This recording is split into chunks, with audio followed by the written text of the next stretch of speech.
Hello dear students, आप सबका स्वागत है। मैं doctor DK. Goyal, KKM. College Jamui आज आपके लिए एक अत्यंत महत्वपूर्ण पाठ लेकर उपस्थित हुआ हूँ, जो BA part 1 honours paper second के भारतीय राजनीतिक चिंतन पाठ्य पुस्तक से संबंधित है। इस पाठ के आलेख का शीर्षक है मानवेंद्र राय के आर्थिक विचार, इकोनॉमिक थॉट ऑफ एम.एन. राय।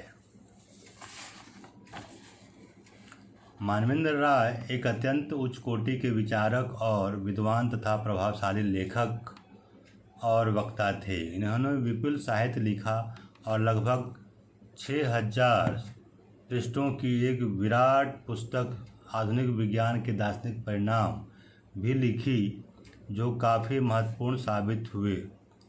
उन्होंने हमारे समक्ष मौलिक मानवता का सिद्धांत प्रस्तुत किया, जो राजनीतिक विचारकों के क्षेत्र में एक नवीन योगदान माना जा सकता है। व्यक्ति की स्वतंत्रता और समानता के योगदान करके उन्होंने व्यक्ति की गरिमा को आगे बढ़ाया। इन्होंने दल विहीन लोकतंत्र का सिद्धांत की नींव रखी, जो चाहे व्यवहारिक न हो पर आकर्षक अवश्य है। इन्होंने समाज में नैतिक मूल्यों के पुनः स्थापना का आग्रह किया और साम्यवाद को तानाशाह के प्रकृति से बचाने का प्रयोग किया। इन विभिन्न दृष्टियों से इनके योगदान को हम काफ़ी प्रसन्नता की दृष्टि से देखते हैं। इन्होंने आर्थिक शोषण के प्रत्येक रूप का विरोध किया। साथ ही इन्होंने कहा कि मनुष्य अपने भौतिक अवस्थाओं की पूर्ति की परेशानियों से मुक्त रहने पर ही अपना स्वतंत्र, बौद्धिक एवं सर्वांगीण विकास कर सकता है। आर्थिक सुरक्षा मिलने से ही व्यक्ति वास्तविक स्वतंत्रता का उपभोग कर सकता है। अतः आवश्यकता इस बात का है कि समुचित आर्थिक नियोजन का मार्ग अपनाया जाए तथा औद्योगिकीकरण द्वारा भौतिक समृद्धि की जाए एवं आंतरिक व्यापार बढ़ाया जाए। इन्होंने विदेशी व्यापार पर अधिक जोर नहीं दिया, क्योंकि इनका विचार था कि विदेशी व्यापार हर समय साथ नहीं देता और कभी भी कोई विदेशी अंतर्राष्ट्रीय जगत में बढ़ती हुई व्यापारिक प्रतिस्पर्धा का शिकार हो सकता है। उन्होंने नियोजन के इस रूप को सामान्य ठहराया है कि जिसमें स्वस्थ लोकतांत्रिक प्रक्रिया का समावेश न हो। इन्होंने पूंजीवादी व्यवस्था को इसलिए पसंद नहीं किया क्योंकि यह व्यवस्था अधिक से अधिक लाभ अर्पण के सिद्धांत पर आधारित है, जिसमें गरीबों का शोषण होता था। मानवेंद्र नाथ राय ने जनता की क्रय शक्ति को बढ़ाने की वकालत की। इसके लिए नए नए उद्योगों की स्थापना को आवश्यक बताया, ताकि अधिकाधिक संख्या में लोगों को रोजगार मिल सके, कृषि भूमि पर दबाव कम हो सके, किसानों की स्थिति में स्थानीय सुधार हो सके। किसानों की आर्थिक स्थिति सुधारने के लिए इन्होंने भूमि के वितरण पर काफ़ी बल दिया। इन्होंने अधिकाधिक सार्वजनिक निर्माण कार्य करने का पक्ष लिया, ताकि जनता को आय का साधन उपलब्ध हो। इन्होंने प्रचलित आर्थिक सिद्धांतों को अनुचित ठहराया, क्योंकि ये सिद्धांत व्यक्ति को एक स्वार्थी प्राणी मानते हैं। इन्होंने कहा कि मानव तो स्वभाव से ही एक सहयोगी प्राणी है और उसके सहयोगी रूप का विकास करके ही स्वस्थ और आर्थिक दृष्टि से संपन्न समाज का निर्माण किया जा सकता है।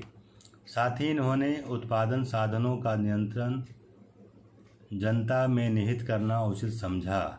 इन्होंने व्यक्तिगत संपत्ति का विरोध नहीं किया, बशर्ते कि इसके द्वारा सामाजिक शोषण न किया जाए। संपत्ति का राष्ट्रीयकरण भी इन्हें रुचिकर था, क्योंकि इससे एक सर्वाधिकवादी राज्य की स्थापना को बल मिलता है। इन्होंने वास्तव में निजी संपत्ति की मान्यता के साथ साथ संपत्ति के सहकारी स्वामित्व पर बल दिया और आर्थिक नियोजन की ऐच्छिक सहकारिता पर आधारित किया। इन्होंने आर्थिक विकेंद्रीकरण की नीति का पक्ष लिया। इनकी दृष्टि में यह उचित था कि राज्य अपना नियंत्रण मात्र विद्युत उत्पादन, कोयला, इस्पात, यातायात आदि विभागों तक ही सीमित रखे। ये शिक्षा को राज्य के नियंत्रण से मुक्त रखने के पक्ष में थे।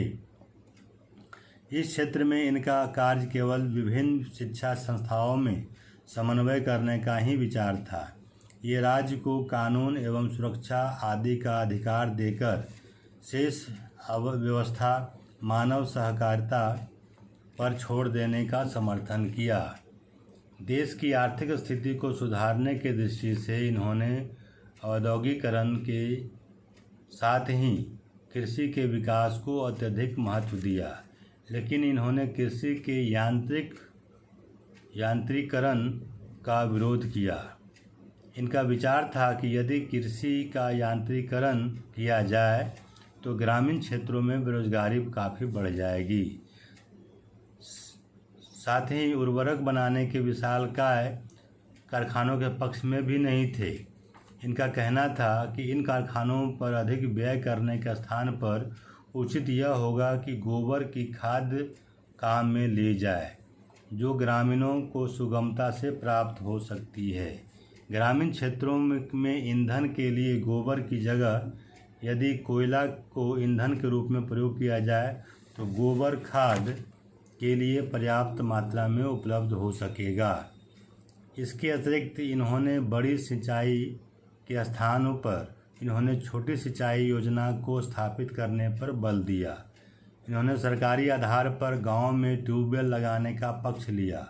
सरकारी ऋण व्यवस्था, सरकारी क्रय विक्रय समितियां, सरकारी खेती, सरकारी कार्य आदि का स्थापना और विकास की आर्थिक चिंतन के मुख्य मुद्दे रहे। इनका यह सिद्धांत ही राजनीति तथा समाज का आधार मूल होना चाहिए। आधुनिक राजनीतिक चिंतन में इनका महत्वपूर्ण योगदान माना जा सकता है।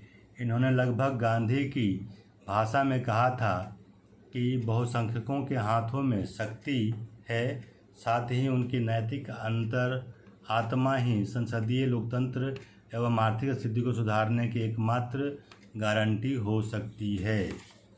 धन्यवाद।